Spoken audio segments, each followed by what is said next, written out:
Hello and welcome to another episode of Acts of the Blood God, an independent RPG podcast. I am your host for this week, Eric Van Allen, joined by Nadia Oxford. Nadia, how you doing?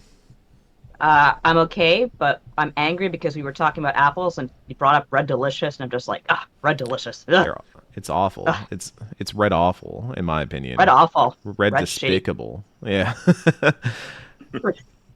Cat is once again out for not for apples this time, for cigarettes. And so we've Gonna invited. die of lung cancer. Maybe she should eat some apples. Get to the doctor We've alive. invited our guest Timothy Momblow here. Timothy, what's your favorite apple? Oh gosh, man, New York something. I don't know why it's completely eluding me. Um, Whatever the New York apple is that has The Big that's my Apple. favorite. Big Yeah, of apple. course, yeah, the one, yeah, just the city itself. The That's city my was a favorite person, apple you is know. the Big Apple. Go Mets. Go Yeah. Mets. Hit a home run. Get to third base. I'm just here to talk about the Yankees and Derek Jeter and anything else you guys want to talk about. I'm not even here for it. Perfect.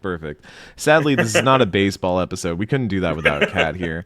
This No, is an definitely not. episode about the Adventures of Elliot, the Millennium Tales. A demo just came out for that, and we're going to talk about our impressions of it, but also the future of HD-2D. We think there's a lot to talk about there. We got to talk about HD-2D RPGs. I'm sure we've mentioned them before, but we want to have an episode where we kind of get into where are these at, where are they going, what do we think they should do, what do we think they shouldn't do. So we're going to have all of that in just a moment, but of course, some housekeeping real quick. We are Axe the Blood, an independent RPG podcast. You can follow us patreon.com/bloodgodpod to get all the updates and subscribe to our Patreon there. Any amount gets you into the backer Discord, which is a blast. It's a lovely time in there. Folks are always having discussions, heated conversations about RPG takes, RPG news, RPG everything. Some Magic the Gathering has Apples. been happening there too lately. Yeah, apples. If y'all want to talk Apples. about apples, there's channels for apples, I'm sure. um, you can find all of that over there. We also have a sister podcast. We have Charlene Dropouts, run by our very own Victor Hunter and Nadia here, talking about Final Fantasy 14. 7.3 just came out. Yep, ho, I know. Don't worry, I'll get around to playing it soon enough. Uh, and I'm sure there's lots to talk about there. I'm still on 7.2 personally. I haven't finished that one yet, so I gotta get that done so I can get on to the conclusion of the Dawn Trail episodes. But Nadia, how are you enjoying 14 in its current state right now? Oh, I mean, I just finished 7.3, and I really enjoyed the basically where the story is going to go. I can't really say anything because it's a kind of a spoiler, but Mm-hmm. as someone who generally really enjoyed Dawn Trail and how it zoomed in on the idea of grief and mourning and what it means to think about our loved ones as they've departed and what it means to have had them in our lives. I thought it was a great story, and I love Galulja. He's Mm-hmm. my favorite little dude, and I think he's gonna do all right. He's got a lot to learn, but he's gonna be all right.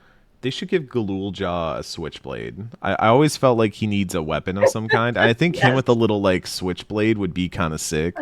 Like he's like, I'm done being little. I'm gonna be Angie, and he just pulls out a switchblade. I'm gonna be an Angie King, like my Yeah. dada. Oh no, it's all going wrong.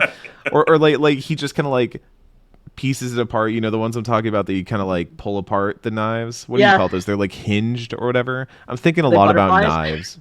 Yeah, I'm thinking a lot about knives because I've been playing Mafia: The Old Country, and they have a lot of knives in that game, and knives are a big thing in Italian mob culture, as I'm led to understand through Mafia: The Old Country. Give And the little jaw a switchblade. give Very nice. Galul Jaw a knife. He's earned it. He's been through a lot. He should get a Yes, knife. earned it. Give Galulja a knife so he can finally join my trust party. That's all I Yes. Yes, want. yes. Yeah, he could be a thief. We don't have a thief party member anymore, right? Yeah, let's do it. You That was know, what's Thancred stopping was him? Thancred was the thief in the past, right? And now he's like a tank or whatever. He was He's a very tank, yeah. briefly a thief, and then he transitioned into ninja, and then Uh-huh. he transitioned into gunblade. So he's kind of been on his own Warrior of Light journey himself. He's been through it. He's got a through few lot. roles. Yeah. Yeah, he graduated from knife to gun, as they're sometimes That's the strongest wanted magic of all. Gun. We also have merch. Check out our merch over at shop.bloodgodpod.com if you want a sick desk mat or anything like that. We've got those over there. They're fantastic. Last night at MTG Commander Night, somebody had a Huntrix desk mat that they were using as a play mat that was sick as hell. Shoutouts to K-pop Nice. Demon Hunters in the middle of our promos and plugs. There's also a side quest going on, speaking of Magic the Gathering. That will be coming up soon. We're not doing anything for MTG this week because everybody's out right now. We're kind of moving and stuff, but we will, when the time comes, have a podcast that is purely about MTG and its impact on RPGs and vice versa. Yeah, Poe, you're excited for that. We have the newsletter. Nadia runs the newsletter. Check it out. It's great. It's fantastic. Great writing. What was the newsletter about this week, Nadia? What was the newsletter about this week? Oh, right. I was talking about how just had like a bit of a, since it was a slow week, I had a bit of a reminiscing period where I thought about around this time of year, 30 years ago, that is a 3 and a 0, people, I got Chrono Trigger for the SNES. And this was like, when I say roughly around this time, it's because the game came out at the end of August, but I got it a little bit beforehand because back then the guy who supplied my games was literally like, "Oh yeah, it's at the airport. I'll go get it," and he picked it up for me. So yeah, I just kind of talked about how it was nice to finish off the summer with that game. It's a really good game that, in my opinion, kind of reflects the colors of late summer. Might be Synthesia, but or Synthesia, however it's pronounced, but it is what it is. Thank you. That's what the video game Amplitude is about. That's the only reason I know it. And as always, we have the lovely Stars of Destiny who joined us for the pre-show and will join us afterwards for the post-show. Thank you so much for the support that you give us. This week's Star of Destiny is Dakin, because I wanted to say your name. Dakin. Dakin. That's a good name. Dakin. That's we sick. appreciate your support. That's a good name. Thank you. Good job. We're proud of you. Good job to your parents. All of us at Blood God are proud of you this week. Before we get into the main show topic, Timothy, for the folks at home, tell them a little bit about yourself. All right, so for everyone who was, this is your first time seeing me, I'm Timothy Momblo. I'm a Donald Duck enthusiast that moonlights as a games writer. So I am currently a freelancer. I used to be an editor with Mr. Van Allen over at a little site called Destructoid. Nowadays, you can catch me on Kotaku, PC Gamer, Games Radar. I have started occasionally contributing to Maximum Utmost, which is run by another Destructoid alumni, Zoe Handley. And could be more, who knows. But but if you like what you see here, search my name on any of those sites, and hopefully you'll find something you like. Shoutouts to Maximum Utmost. I haven't shouted that out enough on the Blood God pod, but Zoe's been doing a great job over there writing up all kinds of stuff and getting great former Detoid contributors over there. If you want some of that internet bloggy style that you've been missing, that you're not getting already from Nadia's newsletters, head over to Maximum Utmost. They got the blogs over there. Zoe's one of the best to do it. So highly recommend that. Let's get into it. The Adventures of Elliot, The Millennium Tales, a video game title which I had to Google several times to make sure it was the correct title. It is the newest HD-2D RPG from Team Asano, announced during the Nintendo Partner Showcase. Square Enix has put out a demo for Adventures of Elliot. I even wrote Adventurers of Elliot. That's not right. Adventures of Elliot, The Millennium Tales, right after the Partner Showcase ended. Right now, the demo is only on Switch 2. I believe only Switch 2 because I think this is a Switch 2 game. I was looking this up previously. It seems that it's not on Switch 1. It is a Switch 2 game. So that's interesting. We'll talk about that a little bit too. But the demo is only on Switch 2 right now. I imagine that might just be an exclusivity thing or something like that. It will eventually come to PS5, Xbox Series X and S, and PC via Steam, as Square Enix has confirmed in their official language. It is developed by Team Asano, famous for Bravely Default and Octopath Traveler. Put a pin in that one. The description of Adventures of Elliot reads, The Adventures of Elliot, the Millennium Tales is an action RPG set in the world of Philadelphia. They really No. could have workshopped that one a bit. No, I promise I don't taste pennies right now. That is the name of the actual place. A beautiful Put a but pin in that because I got some thoughts on that. Oh, on It's Always Sunny in Philadelphia. Okay, I don't want to get off on a tangent just yet, so I want to at least get through the description before it goes off the rails. A beautiful but savage land dominated by warring beast tribes, much like Philadelphia. Humanity's last bastion is the kingdom of Huther, protected by its tall walls and Princess Huria's powerful magic. When a mysterious set of ruins is discovered, a young adventurer named Elliot and his fairy companion Faye are sent off on a journey to investigate. What seems like a simple, if dangerous mission soon becomes a grand saga that will be woven across time and space. Before we get into talking about our impressions of this, I did... we'll hold the Asano quote. I found an Asano quote that Square Enix put out about why they specifically made this game. But first I want to talk...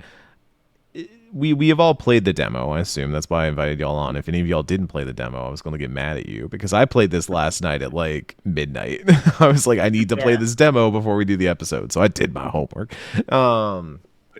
It's an interesting game. I mean, not to undercut some later conversation we're going to have, but I feel like most of the HD-2D that we've seen so far has been largely turn-based or turn-taking in nature. Outside of one maybe notable exception. So seeing this in an action RPG that's very top down, that feels like it's, I mean, the Zelda vibes. At first I was seeing people talk about Zelda and I was like, oh, that's like when people say Dark Souls because that's the reference point they have, right? It's like Dark Souls, I guess, maybe. But this one I was like, oh, this actually is Zelda because you have a bow, you have bombs, you have a fairy companion, it's top down, you've got the Pegasus boots, basically, like you can do the Pegasus charge, like it's Link's Awakening. It feels like Link's Awakening in a lot of ways, or like Minish Cap, or that era of 2D Links. But I am pleasantly surprised by what I have played, and I don't think I was expecting it to not be good. I think I was surprised by how well it worked, especially given the studio that was working on it has so traditionally not done real-time action in the past. But Nadia, what are your thoughts on the Adventures of Elliot demo, kind of broad overview? I talked a little bit about this last week because this is actually, and this is something I put on Blue Sky to great response. This game is basically a tribute to Final Fantasy Adventure, aka Final Fantasy Legend. No, not Final Fantasy Adventure. Seiken Densetsu. Seiken The Densetsu. original, Thank you. yeah. Yeah, but basically what we know First now. Mana. What we know now is the Adventures of Mana. Yeah, so it's very much in that vein. And that, yes, you're right. They have taken quite a bit of Zelda and Ys, as people have pointed out. But also, the thing that makes the Mana games a little bit different is that they tend to be a lot more combat heavy than puzzle heavy. And in this case, the chain sickle that you find is a direct tribute to Final Fantasy Adventure, which the first thing you find is a chain sickle. And I'm assuming you'll find other weapons throughout the game as you do in other Mana games, and use them to however you like. But also, there's the presence of Elliot himself, who is kind of looking like that red mage getup, which is probably not just probably, very most likely a tribute to Julius or Julian. I can't remember which one it was from the original Secret of Mana, Adventure of Mana, who dressed up as a red mage and for reasons I won't get into. But yeah, very much in that vein, which makes me happy because it's pretty rare you see a game that just directly tributes Mana and like so, 1-to-1 in that regard. Usually it's not quite as explicit. Tim, what are your thoughts so far? So my thoughts are actually very similar to Nadia's, which was, I was playing it, and the moment it clicked with me that this was a Seiken Densetsu 1 tribute, like specifically the first, not like Mana as Mana.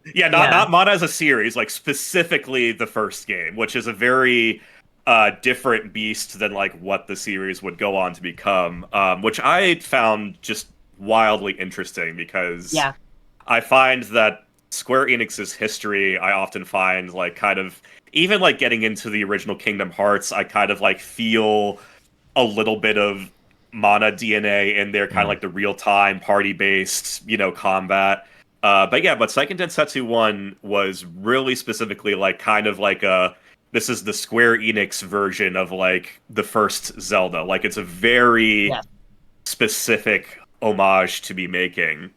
And I kind of feel like that sort of tribute is really on brand for Team Asano specifically. I Yeah. feel like a lot of the bread and butter of this team is nostalgia for these kind of underappreciated pieces of like the Square legacy, which I think is best exemplified by bringing Live Alive of all things, Mm-hmm. to like Yeah, remaking yeah. that and bringing that to the forefront, like a super cult classic game, but not one that had a ton of like mainstream attention.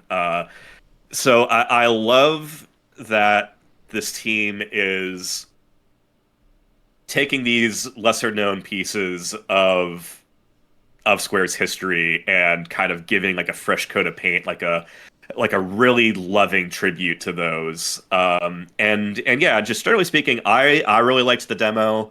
I do have a few misgivings that we can maybe get into later, but overall, just really solid. And I really love that we're getting like a Team Asano action RPG because that sort of like as I was playing, yeah, like obviously Seiken Densetsu and sort of like that original Zelda influence is there. But even I Mm-hmm. was sitting there playing it and thinking, like, man, this is like a great foundation for, if there was ever going to be like a proper remake of some like quintet stuff, like Illusion of Oh Gaia yeah. or Terra Enigma, it's like, this is a fantastic, like, starting point for like something along those lines. And I really would feel like the only guys in like the Square Enix roster that I would like really trust with something like those Mm-hmm. properties specifically would be like a Team Asano. So yeah, so I really love what Adventures of Elliot represents. I think it's it's like a fun. I don't think it's taking itself terribly seriously. But I think it's just like it's a fun little action adventure that's just easy, based on the demo, easy to pick up and play, easy to just kind of get lost in exploring and get into that rhythm. Yeah, I'm a fan. I really like what they've done with it.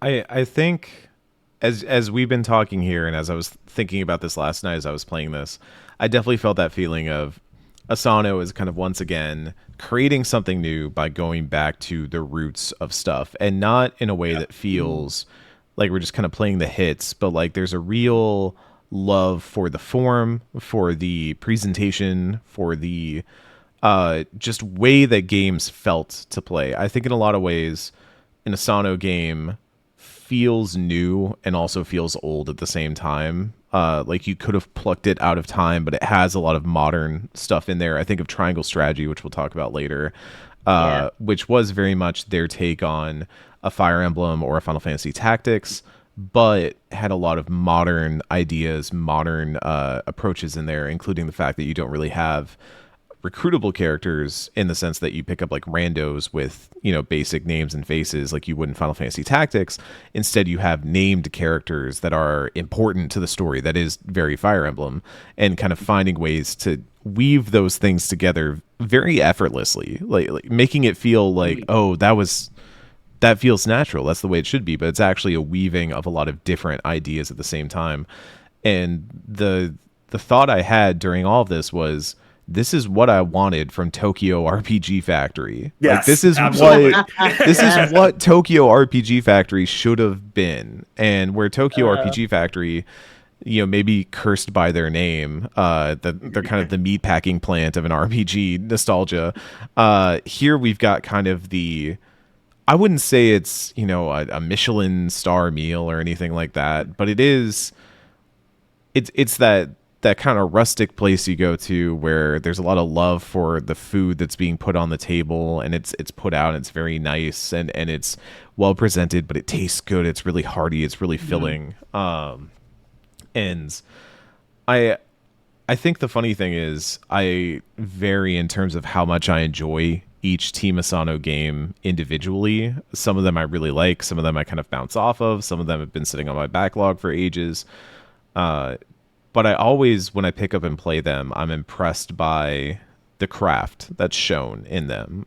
There's an incredible amount of skill shown in this, and I was really surprised with Adventures of Elliot that a lot of that was still visible here. I love walking out and just the way that the castle town is designed as you're kind of descending down and out of it, and there's kind of like a natural flow to the world, and I was really enjoying the thing I was thinking about as I was playing this was, you know, this is when you're designing a game like this versus your traditional RPGs that kind of have an overworld that you just kind of wander around on.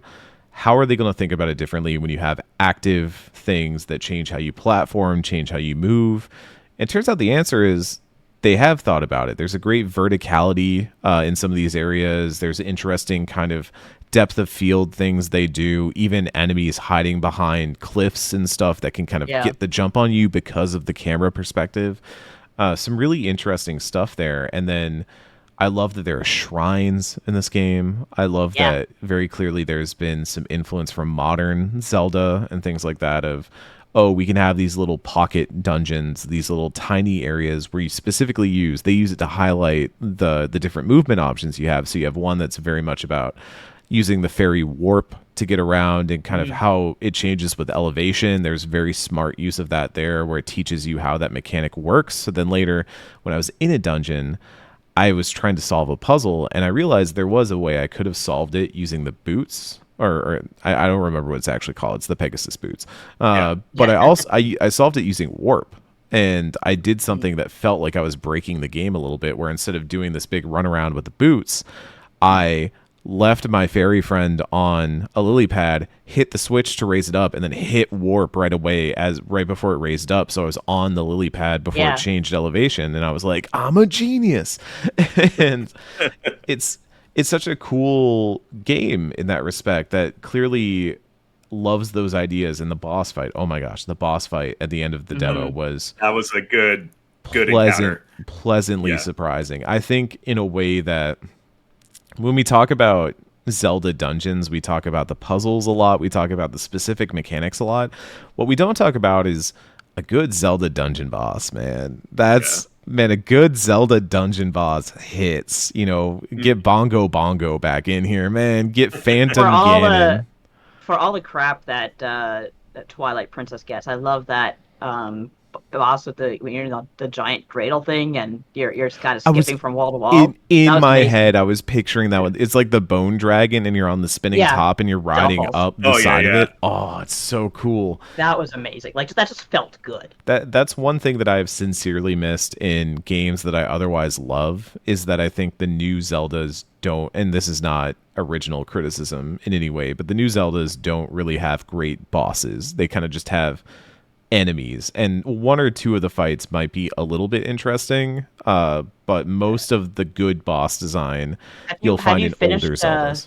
Tears of the Kingdom? Oh yes, yeah. That's a freaking awesome that's a great, like, I think that, and then specifically the end of the spirit section. Trying not to say too many spoilers in case you haven't played Tears of the Kingdom yet, but I think that has a great boss as well. But then other ones are just like, I'm a monster. I'm gonna swing at you. I'm gonna hit you, and I'm like, yeah, okay, that's that. I guess that's what you do. That's what bosses do. Yeah, I guess that's your thing. But here you have this Lord of the Maw that was throwing out these tornadoes. I didn't even notice it at first, but its whole thing that it's using a dungeon mechanic, because it teaches you in the dungeon about those mouths that suck up things, and you have to AO, and then you have to put a bomb on the ground to get rid of them. And so then, I mean, anybody who's played a Zelda before and kind of can intuit that, but it teaches you that if you don't know it. And then you have this big boss who uses the same mechanic, and even like it looks similar. So you're like, okay, I got to put a bomb down. But then the tornadoes come in, and you're like, oh, oh, I gotta adapt now, and it starts doing some Mhm. cool stuff with that. Oh my gosh. And the depth of field with some of the attacks and the lily pads and the bubbles and all. Oh, it's such a good encounter. I'm really impressed. I think it's a really impressive game that I'm almost kind of bummed is not coming out this year, because immediately I was like, I want to play more of this. I would enjoy Yeah. playing more of this. Uh, I do have to go around the horn here. What do we think of the fairy companion? I know that's been a hotly contested topic online. Some people do I not think like the fairy companion. Elliot needs to open his mouth, and I think the huge ass tongue needs to come out and snag the fairy and drag it into his mouth, and she goes chomp chomp chomp, and that's the end of the fairy. All I really want from her is a mute Nadia, button. That's all I want. this is a Christian Minecraft server. We can't be. That's a little. Guys, no swearing on my Christian Blood God server.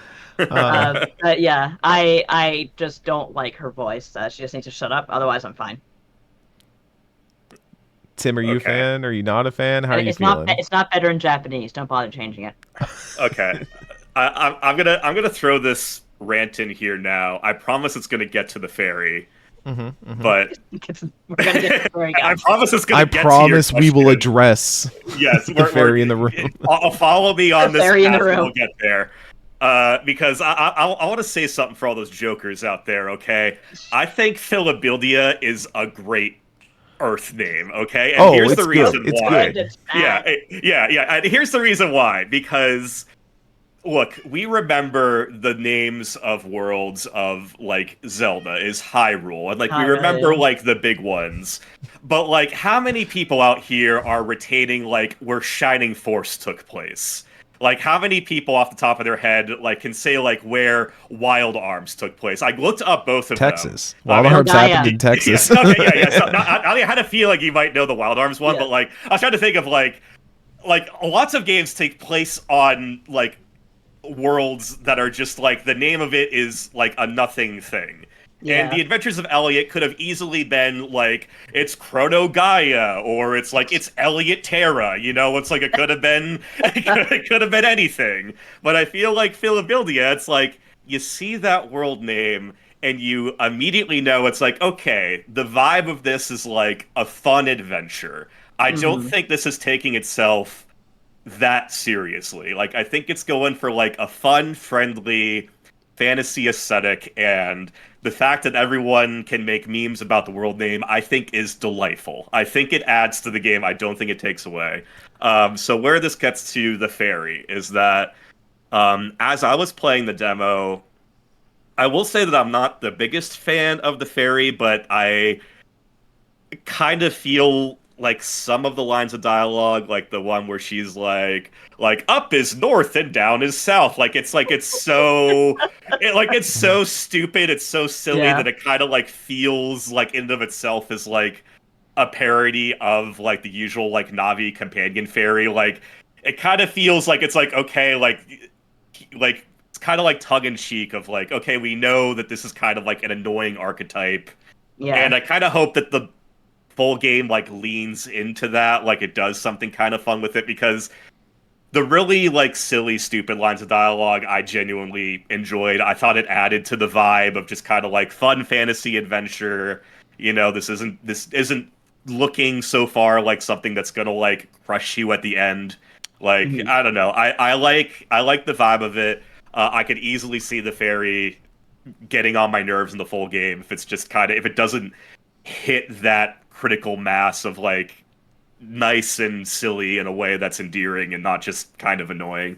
But yeah, that's my Philadelphia rant. I can't even pronounce it, and I still love it. That's how deeply I believe in this.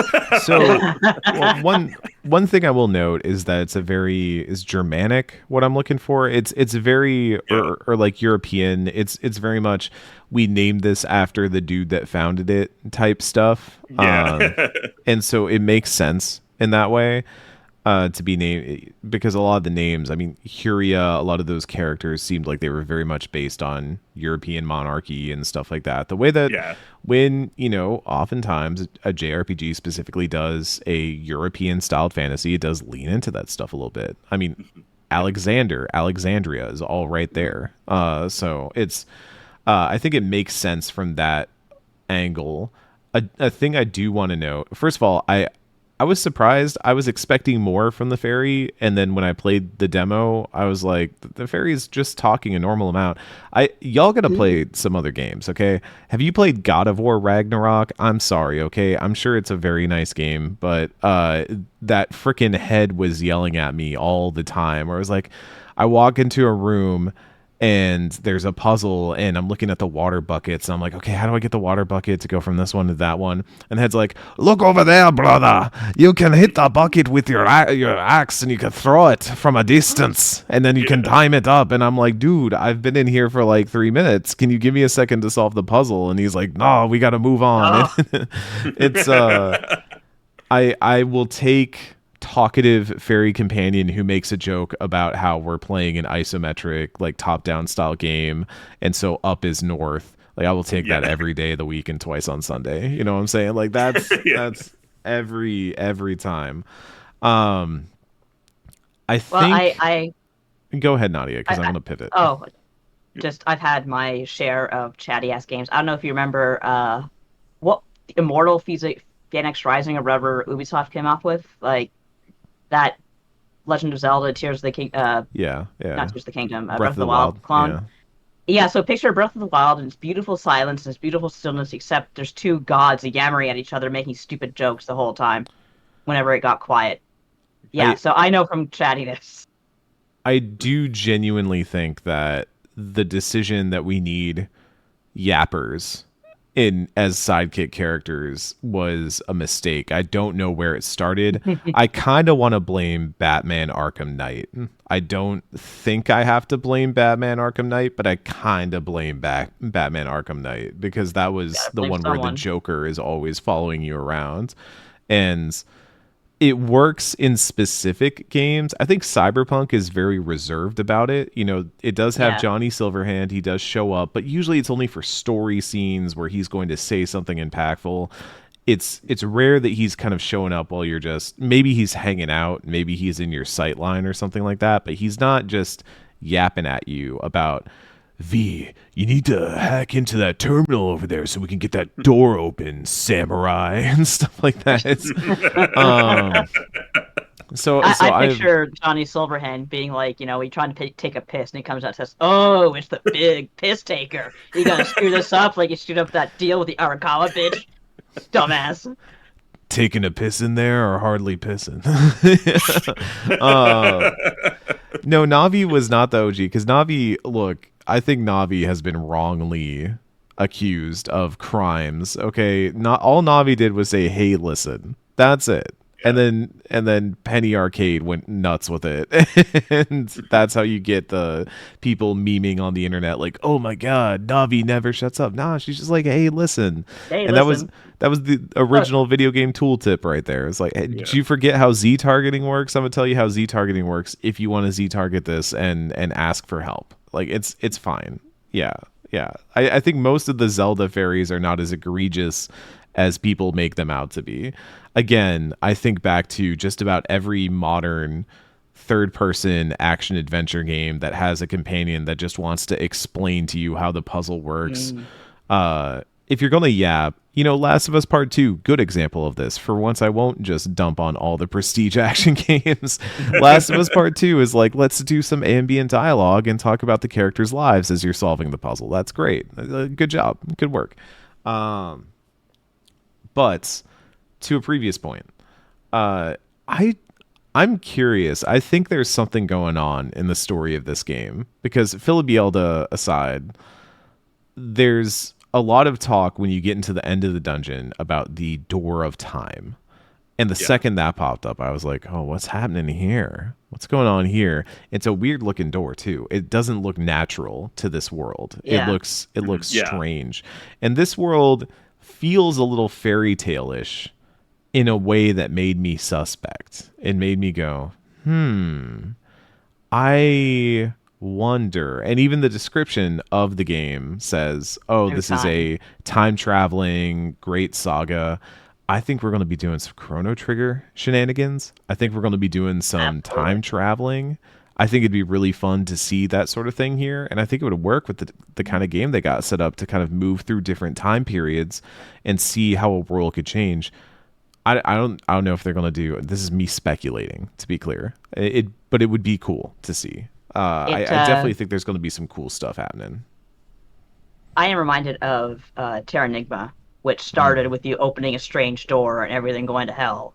And that, of course, is all about going through time and restoring time as we know it. But might not be quite that as, like, what's the word I'm looking for? Might not be quite as like, I'm sorry, I'm having a brain fart. Like kind of like introspective. Like thematically, like Terranigma was like very thematically rich, and like I don't know. Yeah, that's what I mean. Yeah, and like I don't necessarily get that vibe from Elliot. There were much bigger stakes. That's what I mean. Yeah, exactly. Yeah, like there's like Terranigma has like a very immediate like emotional core. Like it already like has really high stakes from like minute 10. Whereas Elliot, based on the demo, I don't know if the full game will start the way the demo is, but like the demo really is just kind of like, hey Elliot, you want to go on an adventure? Okay, and it just kind of goes from there. But the fairy does say, hey, that looks like a door of time, like we found one, and so that's what made me go, oh, so they're not surprised by this.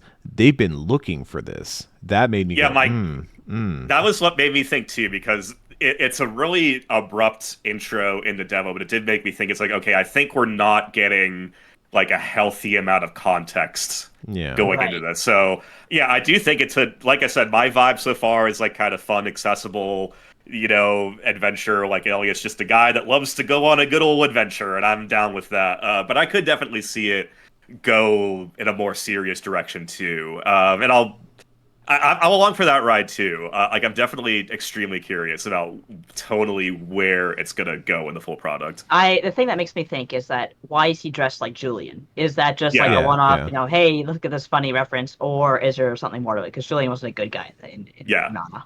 And there's some cool systems in there, like the Magicite and stuff like that I feel could really build into something. I like the Magicite system a lot. I got Wide Blade, and I thought a lot of them were going to be, another one of my least favorite things is when you get an upgrade. It's like, you do 20% more damage. I'm like, who cares? But it was like Wide Blade, and it's like your attacks have 50% more reach, and I was like, now we're talking. That's an upgrade right there. That's a tangible upgrade. Go on. No, go ahead. Okay, yeah, I was gonna say that I do theoretically like the Magicite system. My only concern, because I've seen this happen with some other games, is when a game like Elliot sort of has like a small handful of attack options, but then like there's a system that kind of like encourages you to specialize into like one attack or one move. And it's like, it kind of like the combat sort of boils down into just using that one thing over and over because it's your strongest hit. So and also I found that like the decision to make like an in-game gotcha out of it was like I kind of feel neutrally on it, but it definitely is a choice. So that did kind of make me feel, it's like I do hope that this doesn't pan out in a way, like, because like in the demo I still didn't feel like I was so streamlined into one option because of my Magicite build that like I didn't use anything else. But I've seen a lot of games where it's like once you're in hour like 7, you have like one win button and you use that over and over. So I hope that Elliot just goes around that issue in its design. I did like the shield parrying. I thought that I did it by accident before the game taught me how to do it, and I was like, oh, that was sick. And then even the way that the charge attack, if you get it to a full charge and unleash it right at the moment, you get like a cool zoom in. A lot of the graphical effects, like the frame rate on Switch 2 handheld was a little choppy at times. I imagine that'll probably get better over time, but mostly it ran super well, handled super well, and I was pretty surprised by it. It did. The funny thing about the Switch 2 I've learned is that obviously when it's sitting in the dock, it starts up sampling and doing all the kind of stuff that makes it run a little bit beefier, and then when you take it out of the dock and start playing, you can hear the fans on that Switch 2 kicking into overdrive. It's like, we gotta cool this thing down, man. We don't have the dock here anymore, and it's very funny. So I pulled it out and I was like, oh god, is my Switch 2 dying? It's like, no, it's just like Working very hard. coming down from the normal like where it was when it was Yeah. docked. It needs to cool a little bit. I And it actually was haven't fine played after a it while. docked yet. I Does it make a big difference? Yeah, I I've mean, been strictly handheld myself. I mostly play it docked because I got to capture footage and all that. So Right. I do find it to be a pretty good docked experience. Obviously, I still have I had it here a second. Oh, here it is. My Switch Pro controller from my Switch 1, and I like that it still works. And I don't know. It's functional. It's a video game console. That's kind of the weird thing is like the Switch just becomes a video game console at that point. So I wanted to specifically play it handheld because I wanted to check out what it felt like as a handheld game, and also I haven't really played the Switch 2 handheld all that often, and it worked. It felt good. Yeah. I now Was want to there any read. sort of a notable downgrade?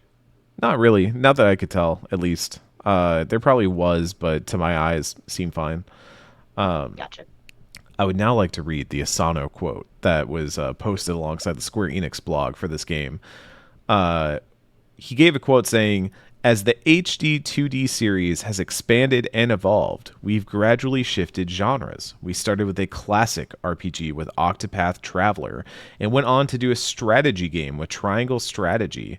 When we thought about where to go next, we felt that challenging ourselves to an action RPG would be a good direction." And I want to read that because we're going to transition now into the second half of our main topic. What do we think about the journey of HD2D so far, and where do we think it's going, and do we think it's been a good thing? So I quickly want to read off a list of the official HD2D games, which are mostly Asano games. And that includes Octopath Traveler in 2018 up through Champions of the Continent, which is now getting a pseudo repackaging. It's going through the hot dog factory a little bit, but coming out the other side, as all hot dogs do, delicious and glistening, as Octopath Traveler 0 Oh no. coming up later this year. We have Triangle Strategy and Live Alive in 2022. We have Octopath Traveler 2 in 2023. Shout outs to a true GOAT, a real classic. Star Ocean, the Second Story R was also in 2023, and that was listed as an HD 2D game. I don't know if Asano worked on that one, but that was, I think, officially an HD 2D game. Dragon Quest III HD 2D obviously had it in the name. Dragon Quest 1 and 2 HD 2D are also coming up this year and have HD 2D in the name. We've also had plenty of imitators in games like Gaiden Chronicle, both 100 Heroes and Rising, I would say take after the HD 2D style. There's one called Wandering Sword that's been on Steam for a while that I've wanted to play for quite some time. Looks pretty cool. And I would say even things like Tactics Ogre Reborn, the new FF Tactics remaster, maybe even the Pixel remasters, maybe don't have all the elements of what I would call HD 2D, notably the bloom, but Yeah. they do have some element of adopting the style of high definition pixels that has become sort of a shorthand for pixel art in the modern day. So with that said, Timothy Momblo, you're our guest. What do you think of HD 2D? Do you think it's been a good thing for RPGs? So just a quick note on the Pixel remasters before I lose the thought. I think the opera scene in 6 Pixel remaster, I think that was like called officially HD 2D. I'm not sure That makes because that sense. was like because there was like there was like a little more oomph put into that scene specifically, even though the whole game isn't. But anyway, as far as HD 2D overall as just a concept, so I personally, I know there's a lot of detractors of the style. I like it mostly because I think the way it's been used up to this point has been predominantly really well. I think when Octopath Traveler 1 hit the scene, I think the style made a big splash and there was kind of like still a market yearning for these kind of like throwback RPGs that really felt like it had the heart of that era, which is where I think Tokyo RPG Factory wavered a little bit. Like I dipped into, Oninaki and Lost Sphere, and like I never, Yeah. and like I don't mean to diss on those games because like they do have like some really good music. Like there's definitely good parts of them, but I was never grabbed by them, and I think that Asado with HD-2D, like those games have had, even if you don't love them, I think they have that magic that feels authentic to that era. And because those two have gone hand in hand so much, I've predominantly liked HD-2D. It feels like, because for me, I know that following, Squaresoft's back in like the PS1 days and stuff like that, it was always fun because you had the big Final Fantasy, but then you had kind of like the like Parasite Eve, the Xenogears, like you kind of had the stuff that wasn't it's the same production value as a Final Fantasy, but you kind of had these little fun detours. Like you had like Chrono Cross, you had like Legend of Mana, like you always had these interesting detours, and I feel like Asano and HD-2D have kind of taken the place of like the interesting cult classic detours in the Square lineup. So I've liked them for filling that role. I've liked most every HD-2D game. I said this when it came out, and I might be getting into hot take hater territory there. The only thing I didn't super love the HD-2D use of was specifically Dragon Quest III. And that was less because of the style itself and more because I always associated like classic Dragon Quest III, at least like the Super Nintendo port, I think the mobile port, that they had like really compact, clear visual design. Like you could kind of like load into a screen, like you immediately knew like what's the object of interest, like what should I go to, like it was very simplistic in a way that's very easy to pick up and play. Whereas Dragon Quest III HD, to accommodate to these new luscious detailed environments, a lot of places are bigger, there's more detail in a lot of the houses and stuff, so it's like there's not that immediate sense of like this is the important visual information I need. You're kind of like a little bit muddied in that. And like the world map is a lot bigger too, so it's kind of like you're spending more time going from point A to point B. These aren't like game breaking things, but they were. It was the first instance where I felt that specifically the HD2D use was kind of detrimental, at least to me, in terms of like what I wanted out of the game. Like it's still good, like it's still a good remake. I still enjoyed it. I'm certainly not hating on Dragon Quest 3, but it was the first time where I felt like, okay, maybe I'm not totally thrilled on the art style. But other than that, I do really like the style, and my only other thought would be that I do agree with people that I don't think something like Chrono Trigger should get like an HD2D version. No. Yeah. I'm fine. I'm totally cool with the lesser known Square Enix stuff getting an HD2D glow up. Like Live Alive is perfect. Like I was saying, like the Quintet stuff I think is perfect. But like something that's like a big release, like a big beloved thing like Chrono Trigger, it's like if you're gonna remake that, that has to be like a big proper production. Like that needs to be super transformative because the original's already essentially perfect down to the art. So I would think that you run into the most chance of actually hurting what makes the original special with something like that. But the lesser known stuff that might not normally get another day in the spotlight if it weren't for how expedient and less resource intensive HD2D is, I'm super down with that. Man, I'm so glad I played Chrono Trigger.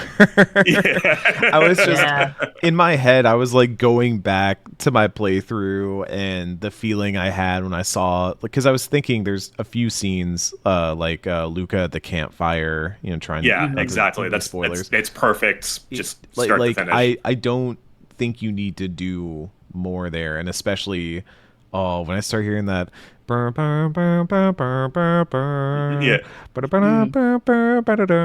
like I need it to look a certain way, I need it to feel a certain way, because already there was so much done to make it look right. And that's one thing I will say, it feels like HD2D so far has been more successful for me when it's doing something new, ironically. is when it's Octopath Traveler 2, excellent. Triangle Strategy, excellent. This new game, Adventures of Elliot, I'm really enjoying it so far. Octopath Traveler 0, when it comes out, looks fantastic from the trailer that we've shown so far. I think Live Alive is like the one exception to this rule, but even, this might be heretical, Star Ocean, which again, kind of weird on whether it's officially an HD-2D game, but to me, it's HD-2D. Have you seen the lighting? Have you seen the bloom? Have you seen the way that those pixels move? It's inspired by, at the very least. I think that one is a little much at times. It's a little where it feels like you can see that somebody took stuff and up-resed it and shone a light on it and did all this stuff to where it just feels a little too extra at times. And I feel like I get that when I play some of the older games, is it can feel a bit much in those, whereas I don't have that same reaction when I'm playing a game that is new and feels designed around those aesthetics and that idea. And Nadia, how do you feel about HD-2D? Basically, I'm at the point where I feel like Team Asano has earned the right to do as many 2D HD games as they 2D want. duty. 2D duties. They have the right to do as many 2D duties as they fresh want. and 2D. Because they've just been consistently great with it. Like, who am I to say, look at Octopath Traveler and say, oh, that's great, but I don't know, maybe I'm not so into the art style. When I very am into the art style, it's definitely a distinctive part of that series, very much in the way that's like the kind of chibi, noseless characters are a part of Bravely Default now. I think it's an art style. Anthrax Bees brought up in the chat, they don't think it's an art style because it's trademarked. It's a marketing term. I don't know. I argue it's an art style. It can be both. In this day and age, it usually is both. Yeah. I think Tim is onto something when he says that maybe outside of Asano, they're not quite as good at manipulating it. Like, I loved Dragon Quest 3. Dragon Quest 3 I played on the NES, and I played every iteration since. I liked it for the fact that I got to see it in a new light. This game that I knew so familiar, it's very familiarly from that. But I also understand where you're coming from, because these towns that I knew so well, and I walk into them, and it was once like, okay, well, here's your weapon shop, here's your inn, here's everything you need. Now it's like, there is a bit more of a trek involved. But I am glad to see Team Asana, that they're keeping it up and bringing it to a new genre, because this is something they're very, very good at, and maybe they need to turn down the bloom a bit. I don't know, but yeah, the bloom gets a bit much. Yeah, but otherwise, I say, hey, bring it on. And as you said, I really don't want to see Chrono Trigger 2D HDified. It just doesn't need to happen. I think it looks perfect the way it is, but older games like Live Alive being a perfect example, as I think Tim brought up, sure, bring it on. But to me, Asano will always be like kind of the official studio that has a real handle on what 2D HD is, and maybe I'm a little more critical of the stuff that comes out of other studios, but I still think it's an okay way to up-res your games.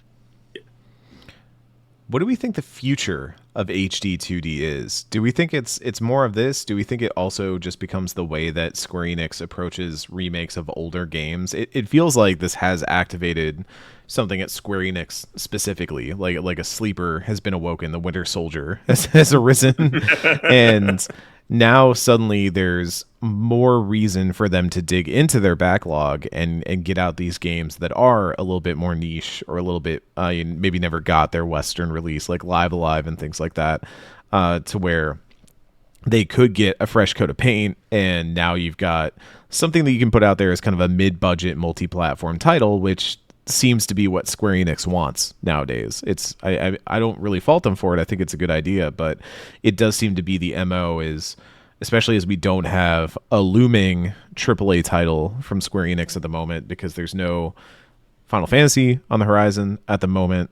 There's no Nier on the horizon at the moment. There's no, I'm trying to think of what other major Square Enix stuff, even, whatever the team behind like Forspoken. Dragon Quest 12, I don't think we've heard anything about. Well, where is DQ12, man? Yeah. No one knows. They're just making more older Dragon Quests and being like, don't worry about it.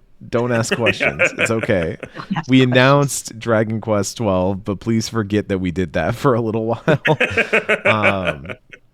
But now we just have tons of stuff. I mean, FF Tactics coming out, I do think it was a little surprising to me that it didn't take after this art style, and probably part of me says that was for the better, because I think there would have been riots in the street. But also, we still got people being like, it doesn't look exactly how I remember and all that. I'm sorry. I'm the Yeah. person who doesn't really care. I'm that guy. I played Tactics Ogre Reborn as well, and I know people were doing the same thing where they were like, the pixels don't look as good, and I'm like, yeah, but like it plays and it runs on my Steam Deck. I don't really care, man. I'm easily swayed. It's fine. But I do wonder if this signals an overall shift, and if that's something we want. I mean, do we want more of these? Is there the laundry list that we were talking about earlier of, yes, I do want these HD-2D games, or do we have kind of those sacred titles that we wouldn't want touched by the growing storm of HD-2D? I would say that, say Asana comes out and says, we're going to do FF6 remake. I'd say, sure, you guys know what you're doing. I trust you. If we get the Timu kind of HD or 2HD Oh remake, god, Timu like, Final Fantasy VI. that's when I'm like, Tora. like say it's just like farmed out to someone I don't really know. It's like, let's stop. Let's put a break. Let's put the brakes on this. That's What's my up? basically my qualification. I'm Seltzer. No, you're not. I've got a loaded die that I roll, and I drive around in my giant flying Goodyear blimp. I don't know. The entire I miss my soundtrack is girl. just like the entire soundtrack is just like one guy with a trumpet in his room, just like Yeah, recording yeah. everything. Yeah. But it's in like the Wow. other room, so you're kind of hearing it, but like distantly. Can you imagine Forever Rachel on the kazoo? That just sounds cursed. Oh man. Some guy with a tape recorder outside a Distance World concert, and that's what's used.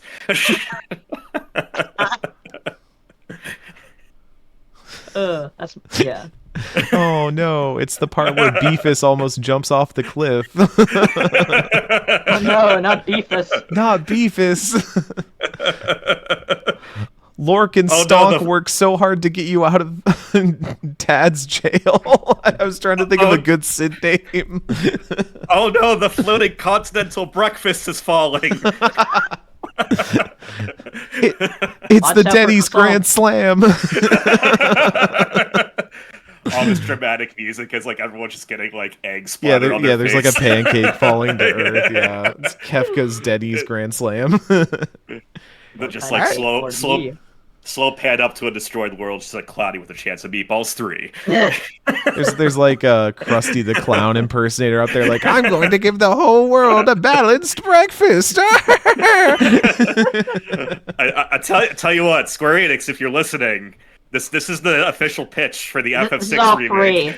This is all as free. as Square Enix. chuckling irritated plays lightly in the background. Like, trust me, this will please all the fans, I promise. Timu FF6 Well, I'll be is happy. real messed up. Okay. Real quick, we do have to wrap this segment, but I do want to hit the mailbag responses and have some some reading from this. Oh, we have so much discussion. Y'all got into a heated topic. I ask one thing about HD-2D, and y'all bring the heat. God, you guys responded. What's wrong with you? Aggro engaging. Krog says, in a world where people love pixel art, why do you think HD-2D gets extra attention? Is it just successful branding and marketing that makes the game stand out more? There's so many pixel art games that are light years beyond what was capable on a SNES. Sea of Stars and Chained Echoes come to mind, but they don't generate the same kind of discourse. I do agree with that. I think, to your point, I would say Sea of Stars is the counter to this, where a lot of people love Sea of Stars for its art style specifically, and shout out that game's art style pretty often. Same with like The Messenger, a previous game there. I do agree Chained Echoes never gets enough love, but that's because the people aren't ready to understand true peak. You know what I'm saying? That's some people just can't handle the face of God when they see it, What's the difference between HD 2D, a 2D HD game that's artistically excellent versus one that's mediocre, forgettable, or bad? Asks Laps. What makes this art style sing and what makes it fall flat? I feel like we already talked about this a bit, but I do think about it's that, yeah. Yeah, I think it's a little bit when it feels original and not artificial. I think it can feel artificial very easily. I'm looking for a thought here. Y'all are asking questions. Why'd you ask me questions? Did I ask for questions? Is this on me? No, I definitely said, got any thoughts you want read on this topic? A question's not a thought. Robo Riley, one of our intrepid mods, does say, as someone whose first console was a PlayStation, I don't have the nostalgia for pixel art my peers do, but I find it, HD-2D, beautiful, and glad that HD-2D ushers in more experimentation with the art form. I don't know why I read it that way. I'm glad that HD2D ushers in more experimentation with the art form while remaining fiscally feasible. Octopath Traveler 2 is gorgeous and stands on its own against the 3D graphics powerhouses of today. Yeah, I don't know what the vibes are of how costly versus uncostly HD2D is, but it definitely seems from the budgeting and price points that these are not the ones that are bouncing up to $80 and stuff like that. Maybe that says something about how more manageable the art style is. Last thought here from our good pal Liana, aka Len. So in my spare time, I'm a dev working on an HD2D game, and I would love to hear your thoughts on what makes HD2D art stick out to you. I think it's relatively easy to just be like, okay, I'm going to take Chrono Trigger's art style and add volumetric fog and ray tracing. But I feel like that comes across more as derivative than reverent. Where are some HD2D games that you think have really interesting and distinct art styles? I think we talked about that. I do think Octopath Traveler 2 is the one that immediately comes to mind, and I actually really like Triangle Strategy. I think there are some moments of Triangle Strategy that are the section where you're fighting in the town and the houses can burn and stuff like that. That's personally for me an all-timer tactics map. That was a great section. There's so many, and also the one where you're in the salt fields. That one is so good. That was interesting. Oh my gosh. Some great stuff there. I think it's possible to have some really good aesthetics and visuals there. No, Robo, that was on me. I misread form as from, and that's why I paused. And I was like, wait a minute, that wasn't from, that was form. If you have thoughts, let us know in the comments down below. But for now, that's our thoughts on HD2D.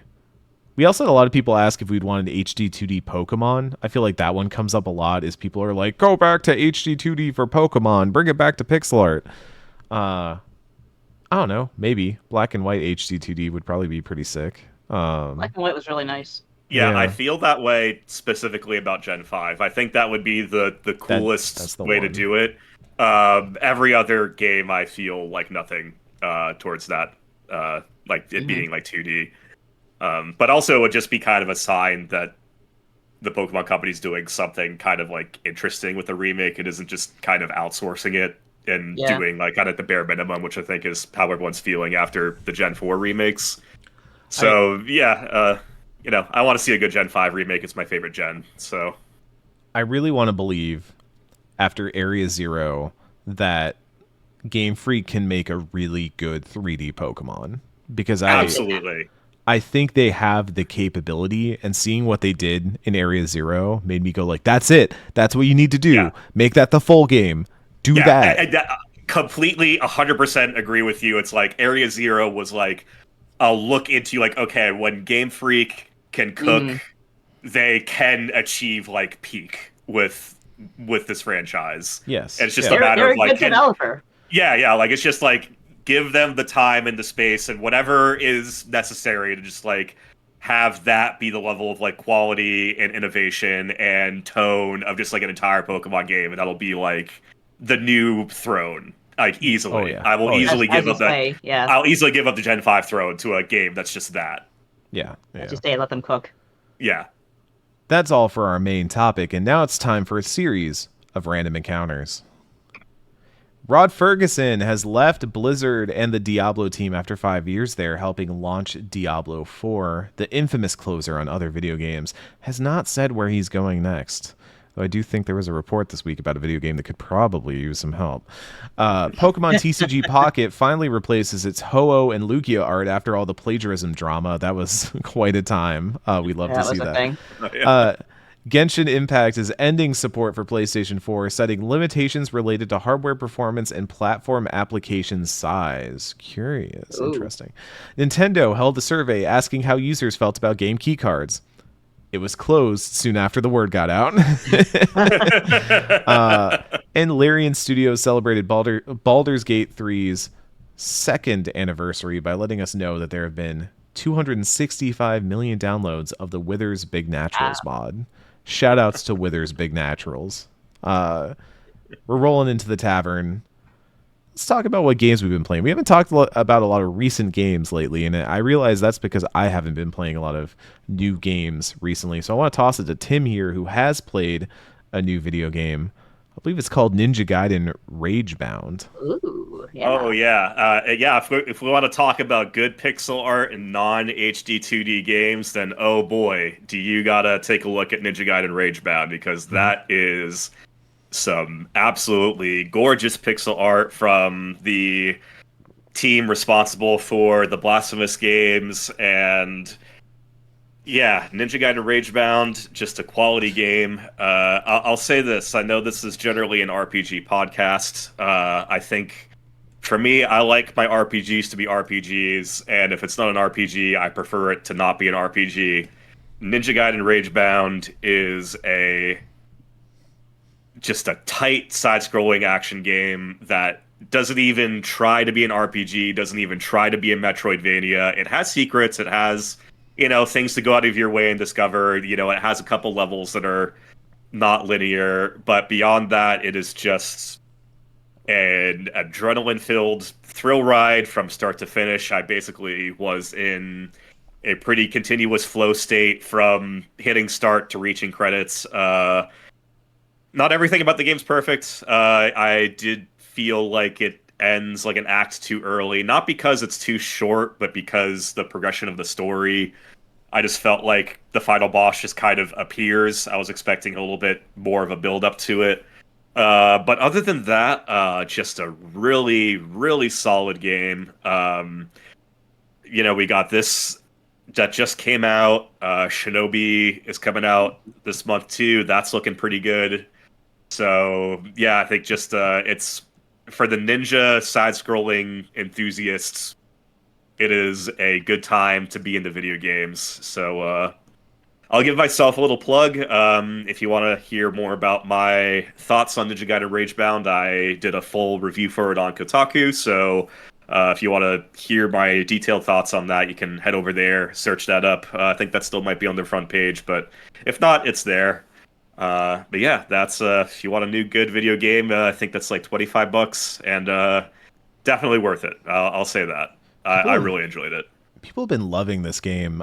We were talking about it the last 2 weeks on the GI show because everybody keeps picking it up, playing it, and being like, "Oh wait, this rules. This is awesome." Yeah. And that's really exciting because I think Ninja Gaiden's in a bit of a bounce back now. Yeah. Obviously, we had the remasters, the HDs, and all that, and Ninja Gaiden 4 is coming up, I think, in sometime this year or something like that. Previews just went live for that a little while ago.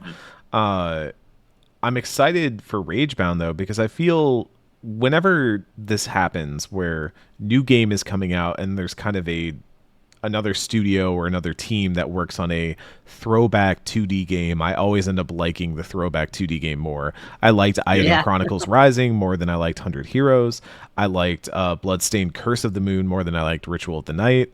And now I'm going like, maybe I gotta, just understand where I'm at and say that Ninja Gaiden Ragebound is probably what I'm going to enjoy more than a potential Ninja Gaiden 4. Not that I've never played a Ninja Gaiden. I've played Dead or Alive. Let me tell you. I can tell you all about Ria Hayabusa, the Dead or Alive character. Sadly, not in Beach Volleyball, because for some reason we don't get Beefcake in any of those games. They're cowards. I need Purpose Ria Hayabusa.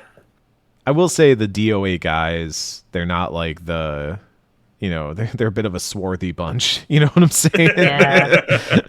Like it's not like okay, fighting game volleyball spin-offs that we would want. I feel like Street Fighter is number one with a bullet. But I think Mortal Kombat's bringing some heat too. I think we get Mortal Kombat, we get Johnny Cage, we get Scorpion, we get Liu Kang, we get Raiden rolling up in some trunks, going for the spike on the volleyball, doing the Top Gun thing, windmill high-fiving with Liu Kang. That's what I'm talking about, folks. I'm gonna go for the low-hanging fruit here. Super Smash Brothers Beach Volleyball. Low-hanging fruit? Yeah. That fruit hanging low. I'm just Cat saying, comes back. What did you talk obvious. about on the podcast last week? Don't worry about it. Don't listen. Smash about Brothers, though? apples. Who cares? Smash Brothers, I don't know. I mean, if we're talking about a sports game, then yeah, sure. But I think if we're talking about a sports game with a little bit of the beefcake on the side, a little bit of the cheesecake, then I don't know. Is Mario bringing it to the beach volleyball? I was gonna say, It's like, true. I just think it'd Mario's be the funny. only video game character who has nipples. True. For some reason, true. everyone's a coward to give like nipples to their characters, Yeah. their male characters. Yeah, we can't acknowledge the presence of nipples. We're deep enough in the podcast now that the monetization bots won't get us, so we can start talking about nipples. Ooh, we can say dirty words like nipples. Oh man, I feel so Finally, free. we should have a timer on every pod that's like how long we can go before saying something that would get us Or demonetized. saying nipples. I mean, this one I feel like we lost it within the first like 5 minutes, so it's fine. But yeah, I wish there were more spin-offs of fighting games. I feel like that, like, broadly is an untapped market. Dead or Alive Beach Volleyball was a fan service game for a fighting game that was already really about marketing how hot its, female characters were. And that's a whole thing. And I don't disparage it. I played the first Dead or Alive Beach Volleyball. That's a fun video game. That's a genuinely fun video game. I've been told as much. Did I go to my friend's house and he had it on his Xbox and we were like, you got beach volleyball, man. Let's play it, dude. But then we were like, yo, this beach volleyball game's kind of sick. Like, this is kind of good. I would love to see more of it. We already get all the Mario sports spin-offs and stuff like that. Why can't we have... And you put the beefcake and the cheesecake and all that in there too. You can have a soccer game and you get hot bearded Ryu and he's got like a soccer jersey and he tears it when he scores and stuff like that. Are you telling me that's not going to move copies? Come on. I have to say, I'm not that interested in Ryu. I find he's very boring. I find that the whole I must get better character archetype is so boring. Like, hey, Ryu, you want to go out for a steak? No, I must sit under this waterfall. Yeah. Okay. Pensively. Yeah. Bye. Yeah. Who would be the worst Street Fighter to date? Probably. I mean, Ryu would be rough. I feel like Ken, not terrible. I wonder if Guile would treat Ken me would be all right. Guile would be a problem because Guile ran out on his wife and kid. So no, that's back. Ken. That's Ken, isn't it? Ken and Guile ran off on their wife and kids, and they're brothers-in-laws. Oh, okay. That's like a trend. Apparently. Yeah. But I think Guile is also tormented by Charlie's memory, so he might have some shit to work out. Vega would be terrible. Blanca would probably treat me right. Blanca would be good. I'd hang out with Blanca. He likes nature. I like nature. We go for a walk. I think we'd be all right. E Honda would cook for you. E Honda would be great. E Honda would just go and eat. Hell yeah. Like, you wanted to see my favorite sushi place? Hell yeah, I want to see your favorite sushi place. And yeah, we'd be good. I'm reflecting on all the Street Fighter characters. I'm just going through them like a little Tinder app in my mind. Like Chun-Li, right. Sea Viper, probably left. It's a little too toxic. I think she'd be a little too toxic. This is just what our panel of video game Tinder is. She might be all right. Like, she might settle down to the point where she can handle a daughter. So shout outs to video game Tinder. This is literally how the idea happened in the first place. Was I was thinking in my head of, man, what video game character would be like a terrible first date? And I was like, this would make a great PAX panel. And then I told it to Ken and we were like, let's do it. And now video game Tinder, several years running, still not banned, despite all the things we've put on that projector over the years. I think the Dune Worm might have been the Dune Worm. I'm surprised we got away with that. I'm not dating the Dune Worm. Come on. You don't know. It might be nice. They get to talk in later Dunes, right? They get to like speak telepathically. I didn't know that. I think so. What do they say? Holy shit, what's wrong with you guys? Why do you live on this planet? Well, no, I think a character becomes a worm, and so they're like a worm-man hybrid. So I think this is where long-running series eventually go. Yeah. Somebody gets centaured eventually. Wormtard. Wormtar. Kill me now. Anyways, I haven't been playing a ton of stuff personally. I was playing Mafia: The Old Country. It's fine. It's all right.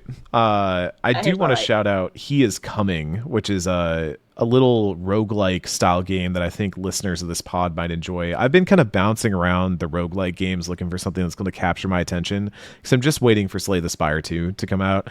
But He Is Coming is kind of a fantasy RPG roguelike where you're a hero, and every couple pips you move, every tile you move or so, advances the time meter, and at the end of 3 days, he arrives, and that's the boss of whatever day you're on. And so you get a rotating boss, and you do these little auto battles where you kind of pick out your equipment and stuff like that, and then it does a little burp burp burp burp back and forth.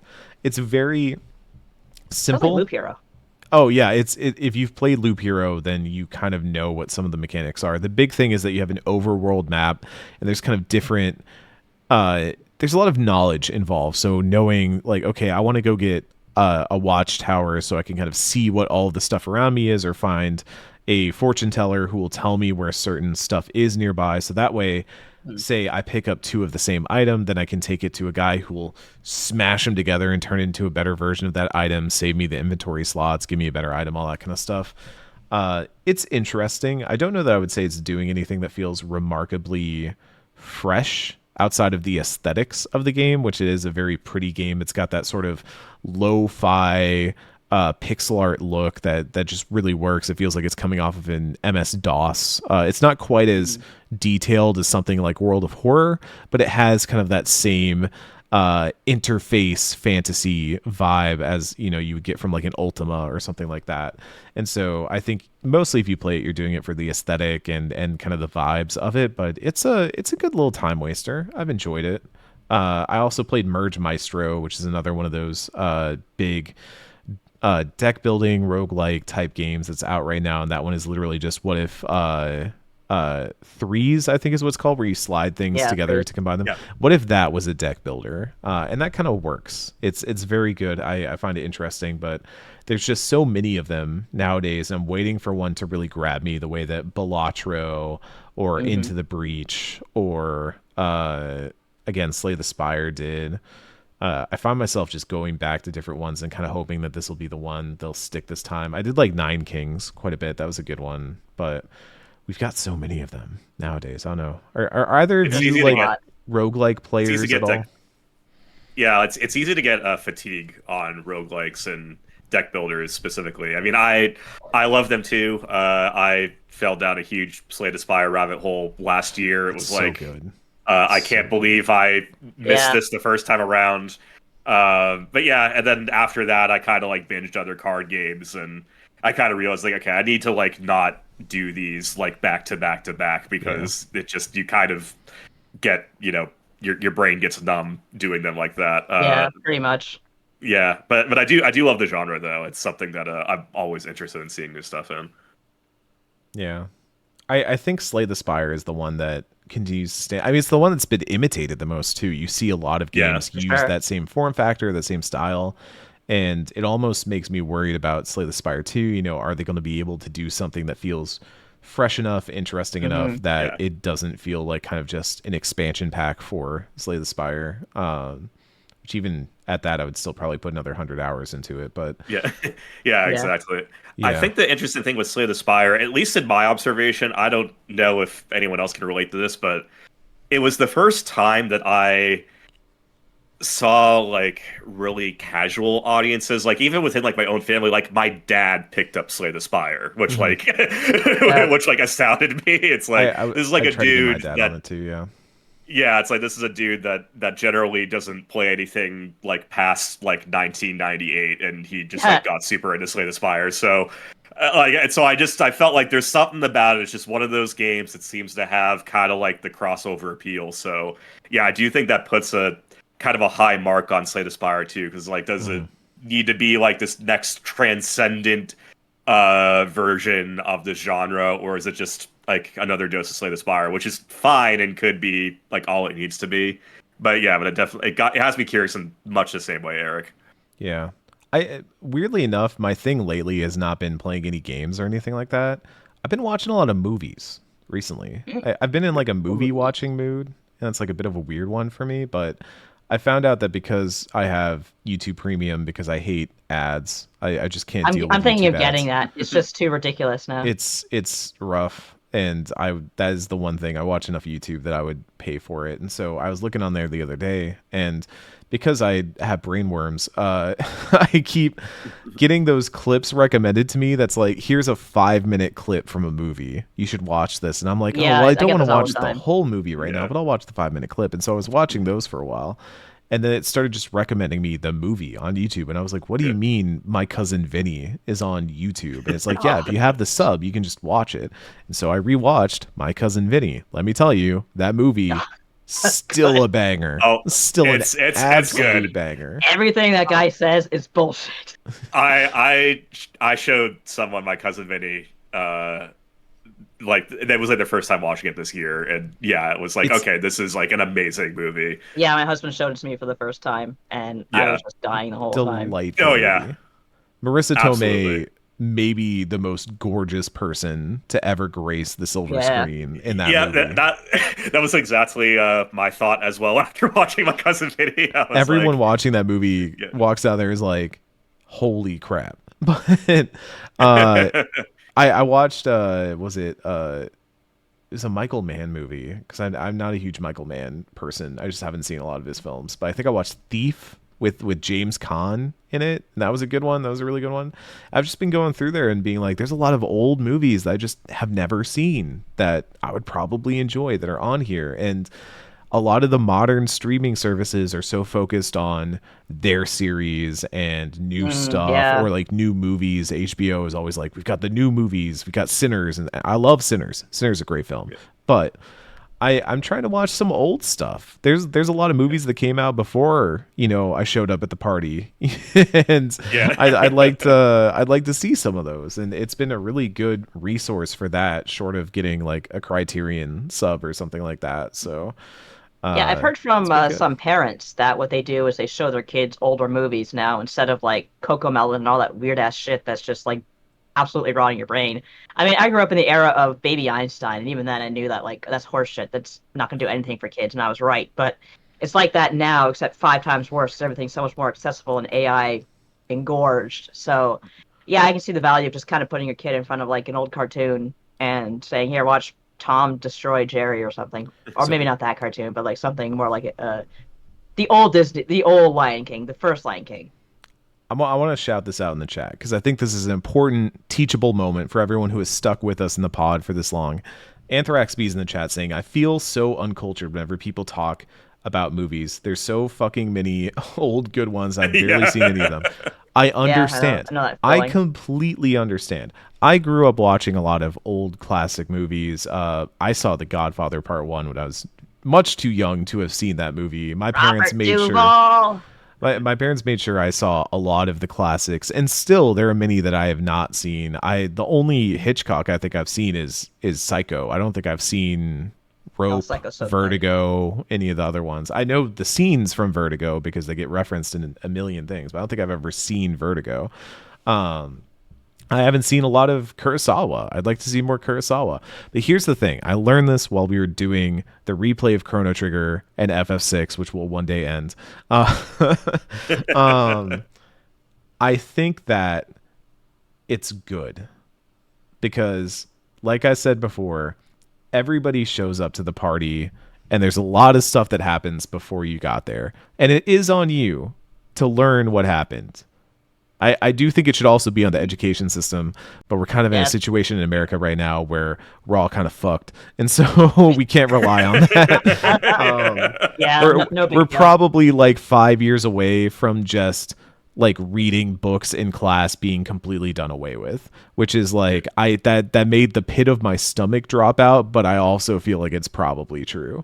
That being said, this is a good thing because it means you get to experience it for the first time. And there is something to be said for experiencing it later in life and having the vernacular, having the life experience to connect with those things in a way you might not have had prior.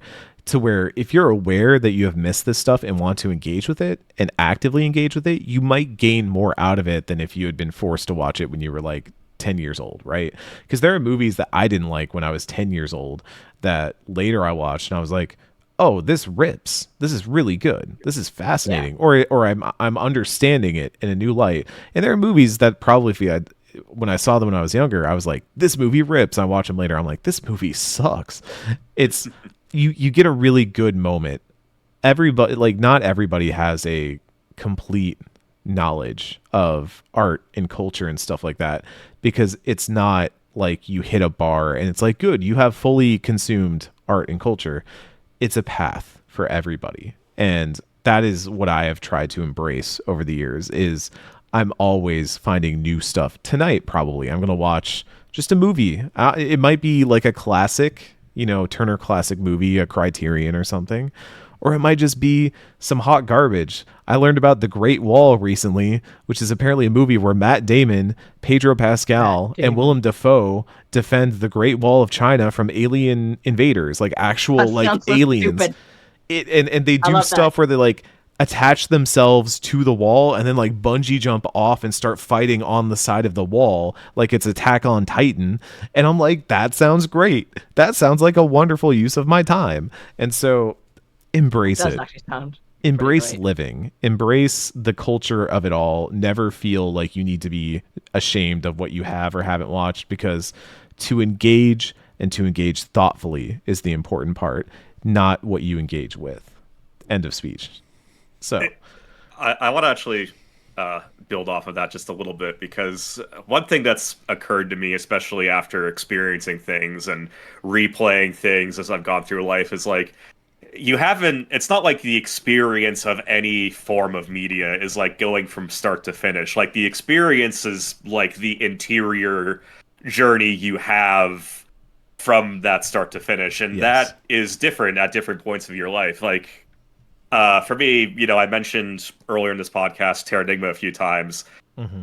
That is one I did not grow up with. Yeah. That was what I beat for the first time, just a couple years ago, and it was like a mind-blowing experience for me. And I Hmm. don't like. I think I would have loved it if that's what I grew up with, but I think it hit me in ways that would only hit as someone who's like an adult and feels like the weight of being like a human being in a imperfect world. Like those types of themes hit me hard now. They would have kind of glossed over me as like a 10-year-old, So Yeah.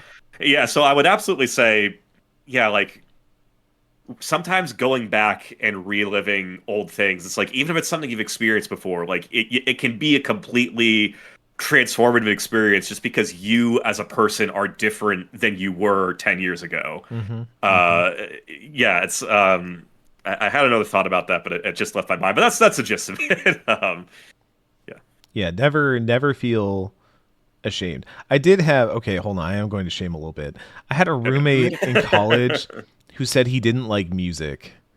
And that's one where I'm like, I You gotta remember like at the time music. saying, "What the fuck do you mean you don't like music?" He's like, Yeah, I that's just listen the, to it, but like I don't really care as long as it's like, something I can just have on. I don't really like care about music.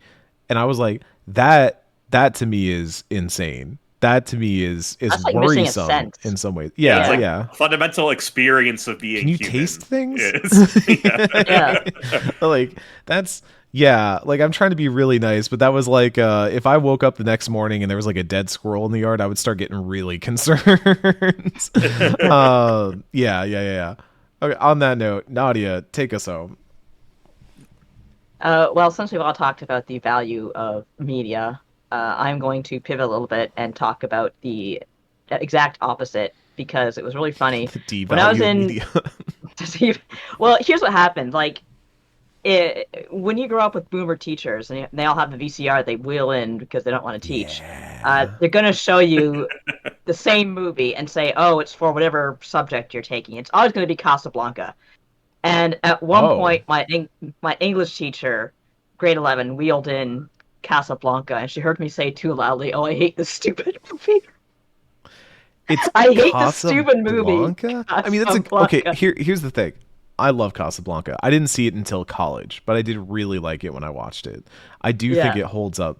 I do think younger people would not care about that. That movie, its problems are older people problems. Like when you are 14, you're not going to understand what it feels like to be like a 40-year-old dude who's just running a bar, who's like, oh yeah, man, like that was Oh no, somebody like I used to love, it's but they're like moving on to something else, and I have to like grapple with the feelings that our emotions and our affair mean different things to different people, and we're going to have to go our separate ways, even though we both pine for the golden days that we once had. Like, I'm sorry, a 14-year-old, you've not lived long enough to understand what that feels like. no, like You will, but but like not now, of yet. course, it's like, oh, okay, great, it's a classic movie. I mean, not my favorite movie, but I'll certainly watch it. But like when your teachers keep making you watch it over and over because they know why it's a great movie, and you're like 15 and Yes, don't know yeah. shit, you're like, why am I watching this instead of like I don't know Power Rangers? Like I was really into Power Rangers at the time, but yeah. So Casablanca's she crazy. Casablanca, like, it's a good movie, but it's not one I'd like choose to It's watch not, over and no. over again. It's fine, it's great, but she heard me say that because I wasn't didn't really mean it. Like even then, I was like, "Oh, fine, Casablanca. I'd rather watch this than learn, I suppose." But she heard me and she was kind of angry about it because I said that I thought it was a stupid movie. Uh, I'm She was a trying. very she was a very acceptable teacher. Everyone, I don't even remember her name. I just remember that she looked exactly like Sherry Lewis from Lamb Chop. So Uh, literally everyone called her Lamb Chop. Like no one even called her like Mrs. Lamb Chop or Ms. Lamb Chop. That's how much respect to her. She was just Lamb Chop. Lamb chop, incredible. I'm trying to think back because the movies that I watched in school, October Sky was kind of the normal one that we'd always go back to. I don't know if y'all have seen Never that saw one. that. It's Jake Gyllenhaal, if I remember correctly, and it's about a kid from a local town who's trying to build like a competition level rocket, and he ends up becoming a rocket scientist. Uh, it's a pretty good one. I think I would enjoy it now if I watched it again. Um, but our school, once Planet Earth, like once that came out, I think I saw Planet Earth all the way through probably about 4 or 5 times because that was the go-to. And then Yeah. we had, obviously, in English class, we'd have a day where we watched Romeo and Juliet because we were doing the Shakespeare Oh yeah, unit. yeah. The Yeah. underage ass in all of our faces. Yeah, we Yeah. watched the old one, which is now probably intensely problematic because of all the stories of behind the scenes how that came out. Yeah. Yeah. But it is a good movie. It is a good movie. Um, Weird to watch in school because we all had to get releases to say like we can see nudity, which probably would Are you not serious? You happen. had to do that? Yeah. Oh That's amazing. yeah. Really? Anytime we watched a movie that was like slightly risque, you had to get a release from your parents. And I've if you never didn't get heard the of that. release, you'd have to go So do homework in the hall. my Well, that experience sucks. was anything that wasn't like G or PG, like you had to get like a permission slip you brought back, which applied to like because in my school, I remember like one end of the year thing we did is like watch Lord of the Rings, like that needed a permission slip. It's like that. That was my experience in school too. So God, in grade six, there were two grade six classes. There was mine, and there was Mr. Howard. And I don't know why, but Mr. Howard's class got to see Terminator 2, and nobody signed shit for that. That's And I went crazy. home. I went home, that's and What's amazing the one. reasoning for that one? I told my mom, "Oh, Mr. Howard's class got to see Terminator 2." My mom said, to quote, "If any teacher showed you Terminator 2, I'd strip him naked and fry his balls." Hell yeah. I So radical defect. Oh yeah, so maybe it's just wasn't a thing in Canada. You had to sign a waiver if you're going on if you were going swimming because someone drowned Oh once. yeah. There was safety Yeah. There were a lot of waivers and permission slips to sign growing up. There was a lot of those. I don't know. This is maybe my most, you know, oh, it's the world's going bad take, but I'm like, you don't need a permission slip for that, man. If it's like a class full of high schoolers and you're watching something that's got a little bit of violence in it or whatever, like it's fine. That's part of life, man. It's not going to scar any. If you're trying to Incidentally, show Lord of the Rings Return of the King to like a small child, then maybe there should be some level of oversight. But this is like my opinion that Jurassic Park is an all ages movie because oh yeah, like it totally there's is. like blood and stuff in that, It's a but little it's scary, but it's not yeah, like it's not terrible. like It's not you know graphic. Yeah. there's literally a moment where a dude gets eaten while he's on a toilet and it's like a That's laugh. funny. Yeah, it's actually just Yeah. funny. Yeah, like like, you I don't hear remember him watching. screaming.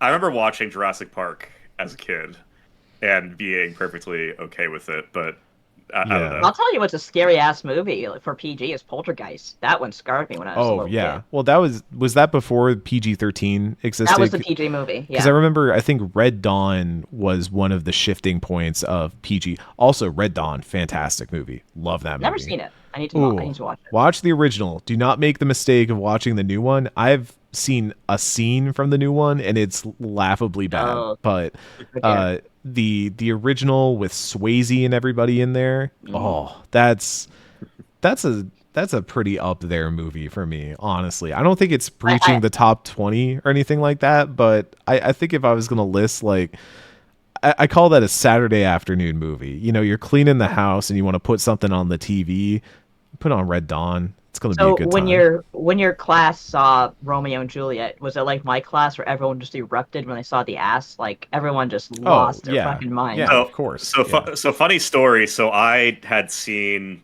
that adaptation before, but like for a different class. But then I was in a class where that was being shown again, Oh, and good. the teacher just like very discreet, like walked in front of like the TV and just like a and then just like walked by, Hell yeah. and it was like it was funny to me because like I knew like what was Whose going on. paper is this? Yeah. Yeah, exactly. Oh no, a Honestly, newspaper blew in from the I window. I Yeah. love that because as a teacher, I would start having fun with that bit. It'd be Yeah, a fun bit. exactly. We Yeah. had our teacher was like, do I need to stop this? So do I need to fast forward? And some kids like, no, slow forward. Slow down. Hit pause. I still shout outs to my AP English senior year teacher who, for those who, if you took AP classes or not, once you took the AP exam, the class was basically done. Like that's the whole intent of the class is that you take the AP exam, and those always happen before the end of the school year. Like not too long before, but usually near the end of the school year. So like once you've done that, you effectively have finished the purpose of the class, and every AP teacher would be like, I don't know, just do whatever, man. And like in AP statistics, we started playing craps. Because it was statistics and yeah, Hands yeah. on. I learned how to play craps from high school. Thank you. That's a That's great. good real world skill. All right, that's a usable real world skill. In AP English, we watched Spirited Away and a bunch of other Ghibli movies. So that was actually how I good. got That's good. exposed to a lot of Ghibli movies was through Wow. that class. And I was like, Oh, oh, better than Spirited Away Craps. is lovely. It's a fantastic film. And then I watched Princess Mononoke, and I was like, okay, this is the goated. This is the greatest of all time. This Yeah. is the best.